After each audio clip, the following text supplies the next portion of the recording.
वालेकुम नाजरीन मैं हूं लाला मुर्तज़ा और आप देख रहे हैं मेरा यूट्यूब चैनल। नाजरीन, आज जो मेरा आपसे बात करने का मौजू है वो है कि पाकिस्तान में सियासतदानों को, ख़ासकर जो मकबूल सियासतदान हैं, उनको किस तरह डील किया जाता है और उनकी जो मकबूलियत है उसके ख़िलाफ़ किस तरह इक़दामात किए जाते हैं। थोड़ा सा आप अगर पाकिस्तान की हिस्ट्री में जाएं तो पाकिस्तान की सबसे पहले जो मकबूल लीडर थी वो थी मादर मिल्लत मोहतरमा फ़ातिमा जिन्ना।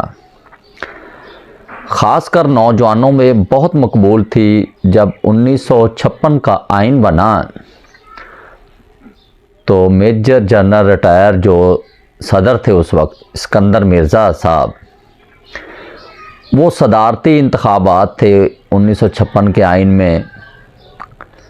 लेकिन जब उनको पता चला कि मैं सदारती इंतखाबात नहीं जीत सकता तो उन्होंने जनरल अयूब के साथ मिलकर मार्शल लॉ लगा दिया। जनरल अयूब को जब मार्शल लॉ लगाया तो साफ ज़ाहिर है इक़्तिदार कुर्सी चीज़ ही ऐसी है कि बंदा आइन सब कुछ भूल जाता है। तो उन्होंने सदारती इंतखाबात करवाए ही नहीं।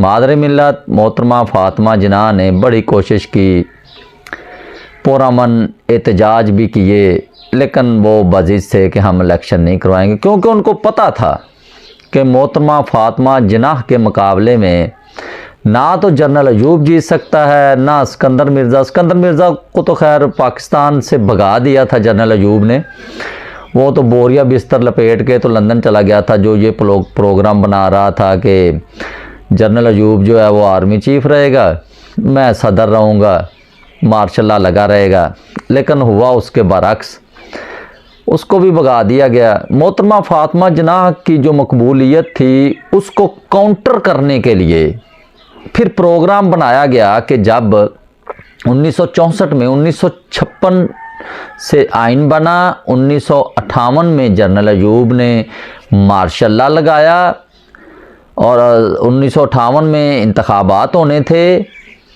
सदारती इंतखाबात वो नहीं हुए, मार्शल लॉ आ गया। मार्शल लॉ के बाद इंतखाबात फिर कैसे हो सकते थे। फिर मोहतरमा फ़ातिमा जिन्ना का जो हल निकाला गया वो ये कि उनको पता था कि नौजवानों में मकबूल है, नौजवानों का वोट ही नहीं कास्ट होने दिया गया। जनरल अयूब ने कोई 80,000 ये बीटी मेंबर उस वक्त होते थे, उनको इलेक्ट किया पहले, उसके बाद उनको ही ये इख्तियार दे दिया गया कि वो अपना सदर मुंतखब करें। 40,000 मशरकी पाकिस्तान में थे, 40,000 जो हमारे मगरबी पाकिस्तान के थे।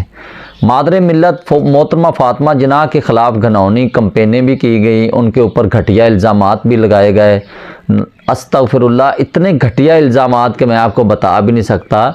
यानी कि उनकी मकबूलियत को मुझे आप काउंटर करने के लिए, मुझे आपको बताने का मकसद ये है कि वो जो 1958 में जो मोहतरमा फ़ातिमा जिन्ना के ख़िलाफ़ हथकंडे इस्तेमाल होते थे वही अब भी हो रहे हैं। यानी कि इतनी जिद्दत आ गई है, लेकिन वो जो मकबूल लीडरों के ख़िलाफ़ जो हथकंडे हैं वो वही पुराने हैं। अब आवाम समझ चुकी है मेरे ख्याल में, इसलिए उनका कोई असर नहीं हो रहा। उनके ख़िलाफ़ यहाँ तक कंपेन की गई कि इस मोहतरमा फ़ातिमा जिन्ना के गलत रिलेशन उनके भाई के साथ बनाए गए।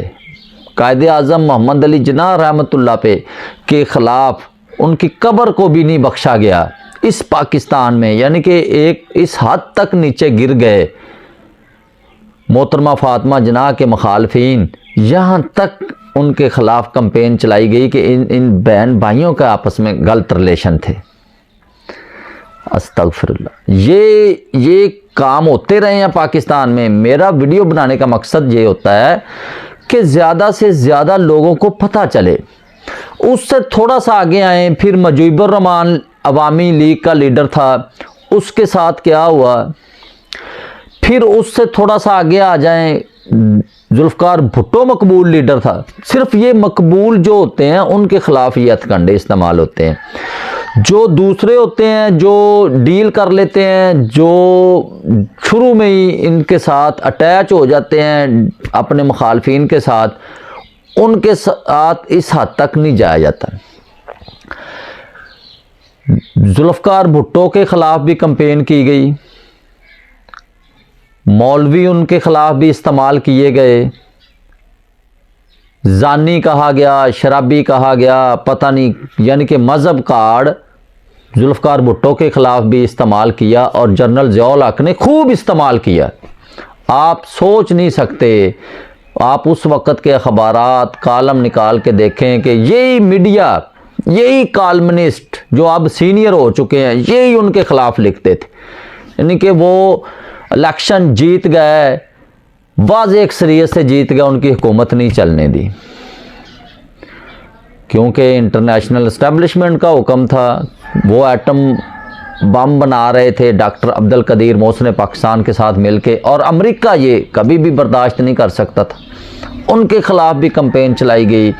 उनके बाद आगे आप चलते जाएं, जब भी कोई लीडर मकबूल होता है वही, यानी कि उसके ऊपर किरदार कुशी की जाती है, घटिया से घटिया इल्ज़ामात लगाए जाते हैं, उनके ख़िलाफ़ किताबें लिखवाई जाती हैं, उनके ख़िलाफ़ कालम, यानी कि मीडिया को इस्तेमाल किया जाता है और अदालतों को। दो चीज़ें जो बेदरेग इस्तेमाल की जाती हैं सियासतदानों के ख़िलाफ़, जो मकबूल लीडर हैं पाकिस्तान के, उनके ख़िलाफ़, एक मीडिया और एक अदालतें। आप शुरू से देख लें, मोहतरमा फातिमा जिन्ना के ख़िलाफ़ मीडिया इस्तेमाल किया गया, उस वक्त अखबारात होते थे, अब निकाल के देखें। मौलवी इस्तेमाल किए गए, तकरीरें फतवे दिलवाए गए।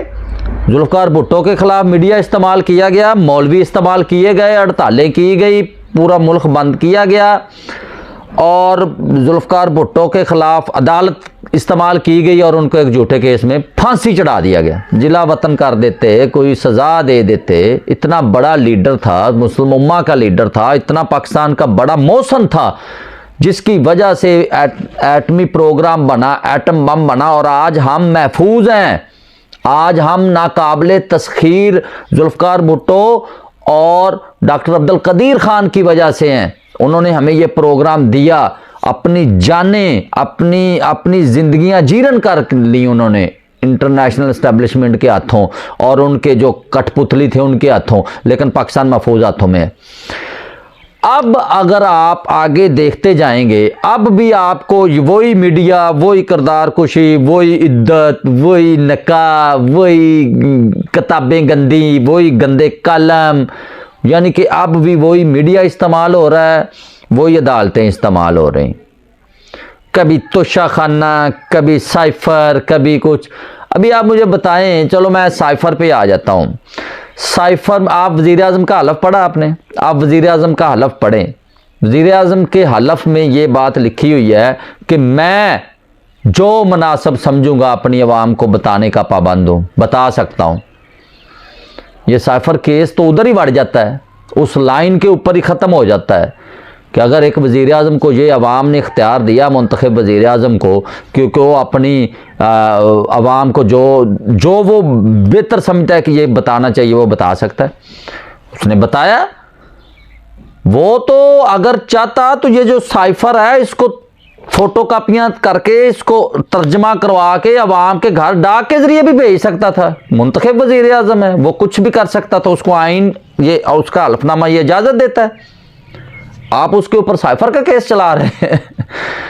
और ये केस जब आएगा बड़ी अदालतों में, जब ओपन ट्रायल होगा, जब सवाल जवाब होंगे, ये किधर जाएगा केस? जब वो वज़ीर आज़म का हलफनामा सामने रखा होगा, वो तो आप नहीं ना बदल सकते हलफनामे को। तो तोशा खाना में एक, यानी कि आप सिंपली तौर पे कि एक बंदे को मिलता है तोहफा, वो पैसे दे के कानून के मुताबिक उसकी अदायगी करता है, खरीद लेता है।